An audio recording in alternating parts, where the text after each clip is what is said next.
ഞാനിന്ന് ചെറിയൊരു cooking video ആയിട്ടാണ് വന്നിരിക്കുന്നത്. കാണാം. ഇന്ന് നല്ല നാടൻ താറാവിൻ്റെ കുറച്ച് മുട്ട കിട്ടി. ഓംലെറ്റ് അടിക്കാനൊരു ആഗ്രഹം. നമ്മുടെ ടെറസിൻ്റെ മുകളിൽ നട്ട നാടൻ പച്ചമുളകും നല്ല നാടൻ മല്ലിയിലയും കൂട്ടി ഒരു ഓംലെറ്റ്. സമയം രാത്രിയാണ്. ഞങ്ങൾ ടോർച്ചിൻ്റെ വെളിച്ചത്തിലാണ് ഈ വീഡിയോ ചെയ്യുന്നത്. അതിൻ്റെ ചെറിയൊരു ബുദ്ധിമുട്ടുണ്ട്. ഇനി നമുക്ക് നല്ല നാടൻ മല്ലിയിലയും കൂടി പറിക്കാം. എന്നിട്ട് നാടൻ പച്ചമുളകും മല്ലിയിലയും കൂട്ടി ഒരു അടിപൊളി ഓംലെറ്റ് ഉണ്ടാക്കാം. ഇത് നാടൻ മല്ലിയില ആയതുകൊണ്ട് ഇതിൻ്റെ സ്മെല്ല് വേറെ ലെവലാ. അപ്പോൾ നമുക്ക് ഓംലെറ്റ് ഉണ്ടാക്കാനുള്ള മറ്റ് ചേരുവകൾ കൂടി റെഡിയാക്കാം. നമുക്ക് നേരെ കിച്ചണിലേക്ക് പോയാലോ? ഫ്രിഡ്ജ് തുറന്ന് താറാവ് മുട്ട എടുത്തിട്ടുണ്ട്. ഇനിയിപ്പോൾ നന്നായിട്ടൊന്ന് കഴുകി വൃത്തിയാക്കാം. ഇതിലേക്ക് ഇനി വേണ്ട സാധനങ്ങൾ മല്ലിയില, പച്ചമുളക്, ചെറിയ ഉള്ളിയും പച്ചമുളകും മല്ലിയിലയും ചെറുതായി അരിഞ്ഞ് വെച്ചിട്ടുണ്ട്. ഇതിലേക്ക് മഞ്ഞൾപ്പൊടിയും ആവശ്യത്തിന് ഉപ്പും കുരുമുളക് പൊടിയും കൂടി ചേർക്കുന്നുണ്ട്. താറാവ് മുട്ട പൊട്ടിച്ചൊഴിക്കുന്നുണ്ട്.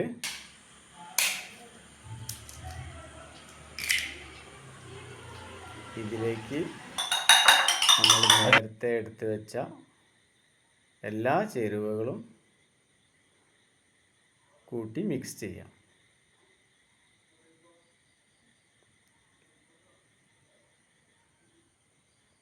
മഞ്ഞൾപ്പൊടി, മല്ലിയില, നമ്മളെ നാടൻ മല്ലിയാണ്, പച്ചമുളക്, കുരുമുളക് പൊടി. അതിനുശേഷം നന്നായിട്ട് മിക്സ് ചെയ്യാം.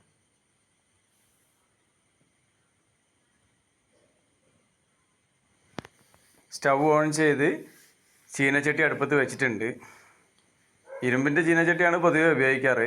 അലൂമിനിയം നോൺ സ്റ്റിക്ക് പോലുള്ള പാത്രങ്ങളൊന്നും ഉപയോഗം വളരെ കുറവാണ്. ചീനച്ചട്ടി ചൂടായിട്ടുണ്ട്. ആവശ്യത്തിന് വെളിച്ചെണ്ണ ഒഴിച്ചു കൊടുക്കുന്നുണ്ട്. ഇതിലേക്ക് നമ്മുടെ താറാവ് മുട്ട മിക്സ് ഒഴിച്ചു കൊടുക്കാം. നല്ല മണം വന്ന് തുടങ്ങിയിട്ടുണ്ട്. നാടൻ പച്ചമുളകിൻ്റെയും നാടൻ മല്ലിയിലയുടെയും അടിപൊളി സ്മെൽ. നമുക്കിതൊന്ന് മറിച്ചിട്ട് കൊടുക്കാം.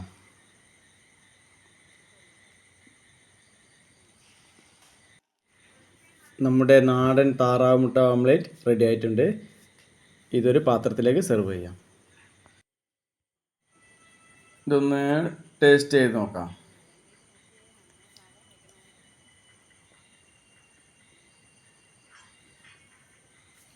അടിപൊളി ടേസ്റ്റാണ്. ഗ്രോ ബാഗിൽ മല്ലിയില എളുപ്പത്തിൽ എങ്ങനെ കൃഷി ചെയ്യുന്ന വീഡിയോയുമായിട്ട് മറ്റൊരു വീഡിയോയിൽ വീണ്ടും കാണാം. ബൈ.